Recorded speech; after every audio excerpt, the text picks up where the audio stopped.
بھی سوال پیدا ہوتا ہے کہ توبہ کا طریقہ کیا ہے؟ چنانچہ ایک حدیث مبارکہ میں توبہ کا طریقہ بتلایا گیا۔ سیدنا صدیق اکبر عنہ اس کی روایت کرتے ہیں، نبی علیہ السلام نے ارشاد فرمایا ما من رجل یذنب ذنبا ثم یقوم فیتطہر ثم یصلی رکعتین ثم یستغفر اللہ غفر اللہ لہ، کہ جس بندے نے کوئی گناہ کر لیا اس کو چاہیے کہ وہ اچھی طرح وضو کرے، پھر 2 رکعت صلاۃ التوبہ کے پڑھے،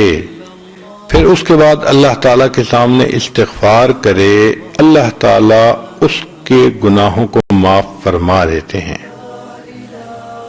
چنانچہ کس انداز سے توبہ کرنی چاہیے؟ حدیث مبارکہ میں ہے کہ جو بندہ دل کی گہرائیوں سے نادم ہوتا ہے اللہ تعالیٰ اس کی توبہ کو قبول کرتے ہیں۔ فرمایا الندم توبۃ،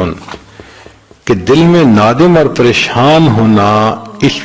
اس سے توبہ ہو جاتی ہے۔ بنی اسرائیل کے ایک نوجوان کا عجیب قصہ ہے، میں اکثر یہ سناتا ہوں تاکہ ہمیں پتہ چلے کہ ہمیں اللہ تعالیٰ سے معافی کیسے مانگنی چاہیے۔ وہب بن منبہ نے اس کو نقل کیا، وہ فرماتے ہیں کہ بنی اسرائیل میں ایک نوجوان تھا جو بہت بدکار تھا، لوگ اس کی بری زندگی سے تنگ تھے،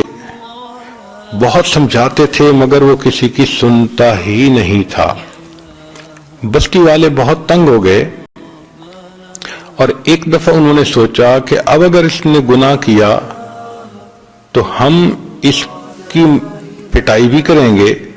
اور اس کو بستی سے نکال بھی دیں گے، یہ یہاں رہنے کے قابل ہی نہیں، یہ تو دوسروں کے بگڑنے کا ذریعہ بن جائے گا۔ چنانچہ وہ نوجوان کچھ عرصہ تک گناہوں سے بچا رہا، پھر گناہ کر بیٹھا۔ اب بستی والا نے اس کی خوب پٹائی کی اور دھکے دے دے کے ہیوملیٹ کر کے اس کو شہر سے نکال دیا۔ اس زمانے میں چھوٹے چھوٹے شہر ہوتے تھے اور ان کے گرد کئی مرتبہ دیواریں بھی بنی ہوتی تھیں، تو دروازے کے سامنے ایک ویرانہ تھا، درخت تھے، یہ نوجوان وہاں چلا گیا۔ اللہ کی شان کہ یہ بیمار ہو گیا، موسم سردی کا ہو اور انسان کے پاس دوائی بھی نہ ہو اور کوئی اور انتظام بھی نہ ہو تو پھر بیماری ایگریویٹ کر جاتی ہے، بڑھ جاتی ہے۔ اس نوجوان کے ساتھ ایسا ہی ہوا، چنانچہ اس کی بیماری بڑھ گئی حتیٰ کہ اس کی موت کا وقت آ گیا۔ جب یہ فوت ہوا تو اللہ رب العزت نے موسیٰ علیہ السلام کی طرف وحی نازل فرمائی کہ اے میرے پیارے پیغمبر علیہ السلام، میرے اولیاء میں سے ایک ولی کی موت آ گئی ہے، آپ جائیے اس کو غسل دیجئے، کفن پہنائیے، جنازہ کی نماز پڑھیے اور یہ بھی اعلان کر دیجئے کہ جس بندے کے گناہ بہت زیادہ ہوں وہ آ کے اس کی نماز جنازہ پڑھ لے، ہم پڑھنے والوں کے گناہوں کو بھی معاف کر دیں گے۔ چنانچہ موسیٰ علیہ السلام نے جب یہ اعلان کیا تو بنی اسرائیل کے بہت لوگ اکٹھے ہو گئے۔ اب اس واقعے کو ذرا عربی میں سن بھی لیجئے، ترجمہ بھی ساتھ ساتھ کر دیں گے۔ کان فی زمن موسیٰ علیہ السلام شاب عاتن، موسیٰ علیہ السلام کے زمانے میں ایک نوجوان تھا جو بڑا سرکش تھا، مسرف علی نفسہ،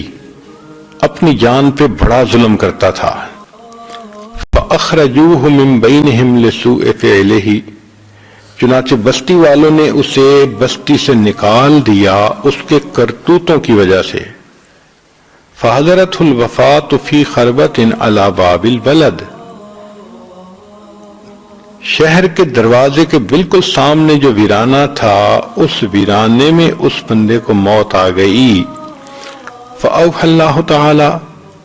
الی موسیٰ علیہ السلام، اللہ رب العزت نے موسیٰ علیہ السلام کی طرف وحی نازل فرمائی کہ اے میرے پیارے موسیٰ علیہ السلام،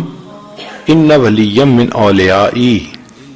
کہ میرے دوستوں میں سے ایک دوست، اولیاء میں سے ایک ولی، حاضرہ الموت، اس کو موت آ گئی ہے، فاحذرہ، اس کے پاس جائیے، وغسلہ، اور اس کو غسل دیجیے، وصلی علیہ، اور اس کی نماز جنازہ پڑھیے، وکل من کثر عصیانہ، اور کہہ دیجئے کہ جس بندے کے گناہ بہت زیادہ ہوں، یحضر جنازتہ، وہ اس کے جنازہ پڑھنے کے لیے حاضر ہو جائے، لأغفر لہم، میں جنازہ پڑھنے والے کی بھی مغفرت کر دوں گا۔ جب اللہ کی طرف سے یہ اعلان ہوا تو پھر فنادى موسیٰ علیہ السلام فی بنی اسرائیل فکثر الناس، بہت سارے لوگ جنازہ پڑھنے کے لیے آ گئے، سب چاہتے تھے ہمارے گناہ بخشے جائیں۔ فلما حضروہ عرفوہ، جب وہ وہاں پہنچے تو انہوں نے اس نوجوان کو پہچانا، فقالو، کہنے لگے، یا نبی اللہ، اے اللہ کے نبی صلی اللہ علیہ وسلم، ھذا ھو الفاسق، یہ تو وہی فاسق شخص ہے، الذی اخرجناہ، جس کو ہم نے بستی سے دھکے دے دے کے نکال دیا تھا۔ فتعجب موسیٰ من ذلک، موسیٰ علیہ السلام بھی اس بات پہ بہت حیران ہوئے۔ فأوحى اللہ الیہ، اللہ نے حضرت موسیٰ علیہ السلام کی طرف وحی نازل فرمائی، صدقوا وہم شہدائی، اے میرے پیغمبر اسلام، یہ لوگ سچ کہہ رہے ہیں مگر یہ اس بات کے گواہ ہیں، انہ لما حضرتہ الوفاة فی ھذہ الخربۃ، بات یہ ہے کہ جب اس بندے کو اس ویرانے میں موت کا وقت آ گیا، نظر یمنۃ و یسرۃ، اس نے اپنے دائیں دیکھا، اپنے بائیں دیکھا، فلم یرا حمیما ولا قریبا، کوئی اس کا دوست پاس نہیں تھا، کوئی رشتہ دار پاس نہیں تھا۔ اس وقت اس نے یہ پکارا کہ اللہ، کوئی میرا یار ہوتا جو یاری کرتا، دلدار ہوتا دلداری کرتا، میری امی پاس ہوتی میرے سر پہ ہاتھ رکھتی، میری بیوی ہوتی مجھے دلاسا دلاتی۔ اللہ، نہ کوئی دوست ہے نہ رشتہ دار ہے، میں تنہا ہوں، اکیلا ہوں، ذلیل ہوں اور ٹوٹے ہوئے دل والا ہوں، اللہ میرے اوپر رحم کر دیجئے۔ ورا نفسہ غریبۃ وحیدۃ ذلیلۃ منکسرۃ، فرفع بصرہ الیہ، اس وقت اس نوجوان نے آسمان کی طرف دیکھ کر یہ کہا، الہی عبد من عبادک، اللہ میں بھی تیرے بندوں میں سے تو بندہ ہوں، اگرچہ میں گنہگار سہی مگر تیری بندگی کی فہرست سے تو نہیں نکلا ہوں، تو ابھی تک میں بندہ آپ ہی کا۔ میرے مولا، جب میں آپ کا بندہ ہوں تو آپ میرے اوپر رحم فرمائیے۔ غریب فی بلادکا، میں اپنے شہر سے بھی دھکے دے دے کے نکالا گیا ہوں، اے اللہ، لو علمت ان عذابی یزید فی ملکی کا، اگر مجھے یقین ہوتا کہ میرے عذاب دینے سے آپ کی شان بڑھ جائے گی اور مجھے معاف کرنے سے آپ کی شان کم ہو جائے گی، لما سألتک المغفرہ، اللہ میں آپ سے کبھی مغفرت طلب نہ کرتا، ولیس لی ملجأ، اللہ میری کوئی جائے پناہ نہیں، ولا رجاء، کوئی امیدگار نہیں، الا انت، سوائے تیرے۔ جس طرح بندہ کہتا ہے کہ اللہ میرا کوئی نہیں، اللہ تیرے سوا، اللہ میری امیدیں آپ کی ذات پر لگی ہیں، میری نظریں آپ کے اوپر لگی ہوئی ہیں، اللہ آپ مجھ پر رحمت کی نظر فرما لیجئے۔ جب اس نے یوں کر کے دعائیں مانگی کہ اللہ میں نے سنا ہے کہ آپ نے یہ آیت بھی اتاری، انی انا الغفور الرحیم، کہ بے شک میں غفور اور میں رحیم ہوں، فلا تخیب رجائی، اللہ میری امید کو ناکام نہ کرنا۔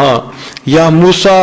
اے موسیٰ علیہ السلام، افکان یحسن بی ان اردہ وَهُوَ غَرِيبٌ عَلَى هَذِهِ الصِّفَةِ، کیا یہ بات مجھے سجتی تھی میں اس کی دعات کو رد کر دیتا حالانکہ وہ اس حال میں تھا۔ وَقَدْ تَوَسَّلَ إِلَيَّ بِي، اس نے مجھے میری رحمت کے واسطے دے دے کر دعائیں مانگی۔ وَتَضَرَّعَ بَيْنَ يَدَيَّ، میرے سامنے روتا رہا، گڑ گڑاتا رہا، معافیاں مانگتا رہا۔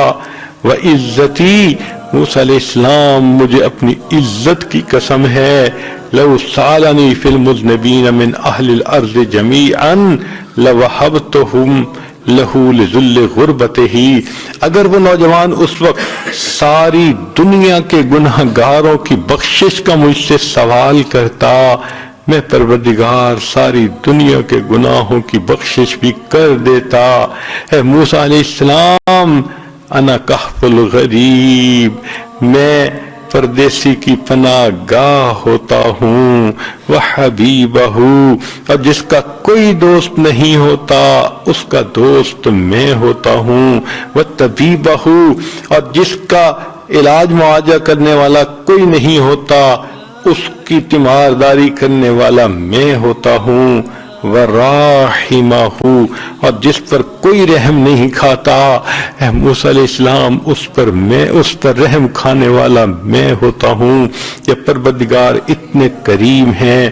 اتنے مہربان ہیں کہ بندے کے گناہوں کو معاف کرنے کے لیے تیار ہیں۔ ہمیں چاہیے ہم بھی موقع سے فائدہ اٹھائیں اور اپنے گناہوں سے سچی پکی توبہ کر کے اللہ رب العزت سے معافی مانگ لیں۔ وآخر دعوانا ان الحمد للہ رب العالمین۔